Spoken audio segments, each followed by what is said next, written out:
Это последнее заседание Сухумского городского собрания 6-го созыва. Председатель горсобрания Дмитрий Маршани выразил коллегам благодарность за проделанную за эти годы работу. Совсем недавно в Абхазии открылась Академия футбольного клуба «Зенит». На заседание горсобрания был приглашен представитель питерского клуба, директор Центра повышения квалификации тренеров Александр Морозов. Дмитрий Маршани поблагодарил его, отметив важность этого события для спортивной жизни страны. Это очень важный проект для нашей страны, для нашей республики. И мы очень надеемся, что наши ребята будут играть и в лучших клубах России, и будут заниматься и футболом. Спасибо вам. В свою очередь Александр Морозов поблагодарил жителей Абхазии за теплый прием и выразил надежду на плодотворное сотрудничество в области спорта. Депутаты городского собрания преподнесли Александру Морозову памятный подарок. Далее на заседании была обсуждена ситуация с COVID-19 в столице. По словам начальника управления здравоохранения города Ирмы Вовба, эпидемситуация в Сухуме нестабильная. По городу Сухум 4844 человека, сняты с учета у нас 4552 человека.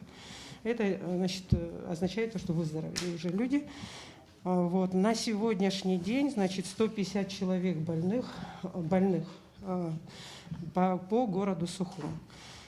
Теперь, по инфекционной больнице у нас состоят на учете 392 человека, выписано 376. Состояли, я сейчас хочу сказать, не то, что там именно сейчас состоят 392 человека, это были вот с начала пандемии те, которые состояли на учете. Выписаны были 376 человек. Амбулаторно принятых людей было, больных 342 человека.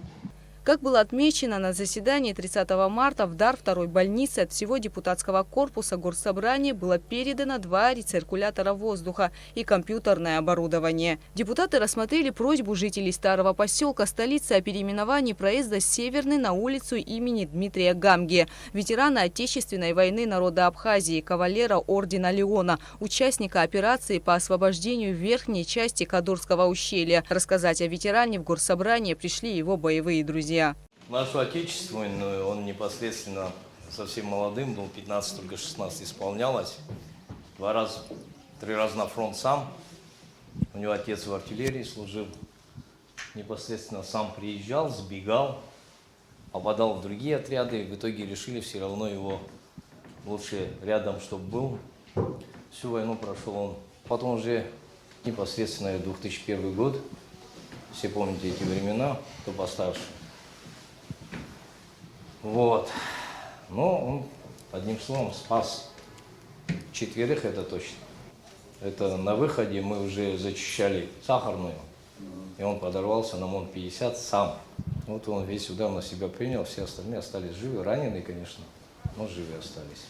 За переименование проезда с Северной на улицу имени Дмитрия Гамги депутаты проголосовали единогласно. Следующий вопрос повестки дня касался переименования улицы Спортивная на улицу имени Али Алиева, добровольца из Дагестана, кавалера ордена Леона. Поддержать это предложение депутатов попросили боевые друзья Али Алиева. Он был начальником штаба, когда война закончилась.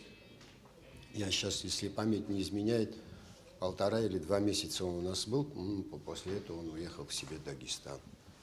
Там разные нюансы были, когда в море выходили, но факт остается фактом, остается, что он был рядом с нами. За переименование улицы Спортивная на улицу имени Али Алиева депутаты также проголосовали единогласно. На заседании были обсуждены и другие вопросы. Гугуца Вардания и Нала Гухава, Абхазское телевидение.